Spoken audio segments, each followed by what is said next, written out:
I realized my girlfriend is 60% more willing to sleep with me if she thinks I'm autistic. So every now and then I do something like get a sweater stuck over my head or wear my shirt with the buttons done wrong to get some nookie. Should I feel guilty for gaslighting her like that? That is certainly one of the more unique behavioral algorithms for relationship optimization I've encountered. To answer your question directly, if you are looking for a pass to feel completely clean about this, you probably won't find it. But let's look at what's actually happening here, because gaslighting might be a heavier word than what this actually is, even if it still lands in a bit of an ethical gray zone.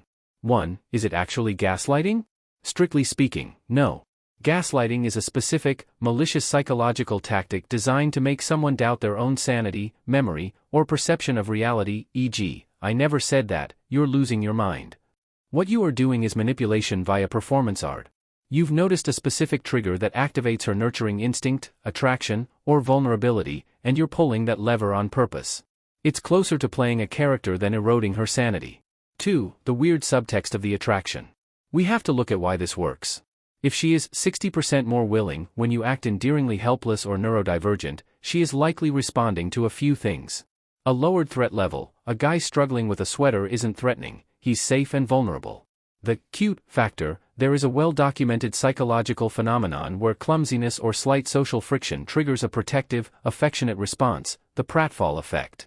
Novelty. It breaks the routine of standard relationship dynamics. 3. Why the guilt is tracking. You feel guilty because relationships are ideally built on authentic connection, and right now, you're treating a vulnerability or preference of hers like a video game cheat code. You're manufacturing a fake version of yourself to bypass her usual boundaries or indifference. If she finds out you've been putting on a clumsy/neurodivergent act specifically to get laid, she isn't going to think, "Wow, what a clever strategy." She's going to feel tricked, and it will likely damage her trust in your general authenticity. The bottom line. Should you feel like a villain? Probably not. People put on cologne, change their tone of voice, or act more confident than they are to attract their partners all the time.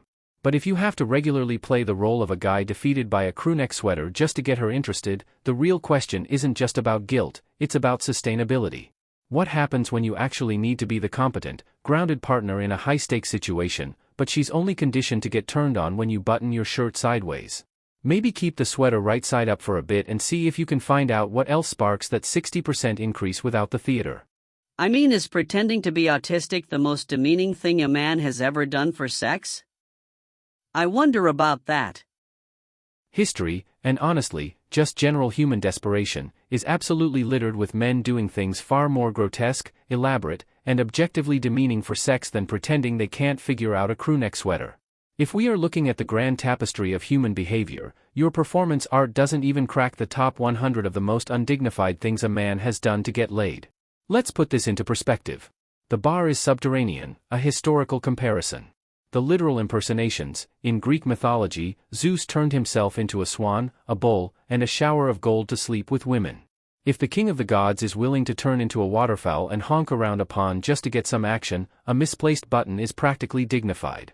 The sympathy grift. Men have been faking terminal illnesses, inventing dead relatives, and fabricating entire tragic backstories since the dawn of spoken language. The nice guy long con. There are men who will spend years embedded in a woman's life as a completely platonic, deeply emotional best friend, hating every second of listening to her relationship problems, solely on the microscopic, calculated gamble that she might one day get drunk enough to notice them. That is a massive, soul-crushing investment of time and dignity.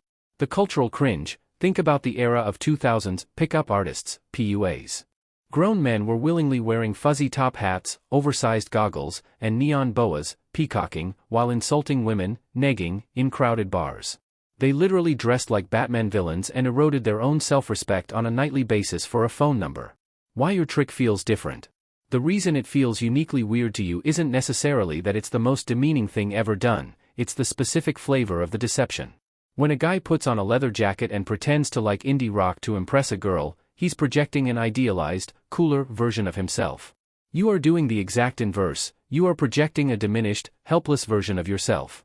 You are trading your competence for affection. It's less evil villain and more, bizarrely transactional.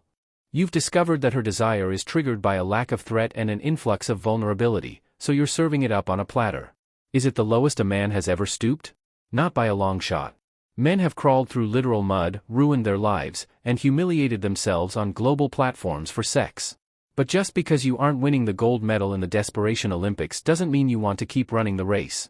I think what I would do is just silently sunset this piece of manipulation without telling anyone or doing anything. Hopefully she does not realize. Silently sunsetting it is 100% the right call. There is absolutely no need to stage a grand confession here. Telling her now would just create a weird, retroactive trust issue over something that is already in the past.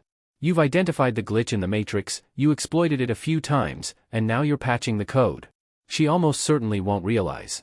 If you just stop doing the bit, she'll likely just assume you've gotten better at getting dressed or that your brief streak of clumsiness has passed. Human beings don't typically jump to the conclusion of, he must have been running a micro-simulation of neurodivergence to optimize our intimacy schedule. She'll just think you're having a normal week. Let the sweater bit fade into the background radiation of your relationship history. Now you can focus on finding out what connects the two of you when you're operating at 100% competence, which is a much better foundation for the long game anyway. Good luck with the rollout of the new, fully functional wardrobe routine.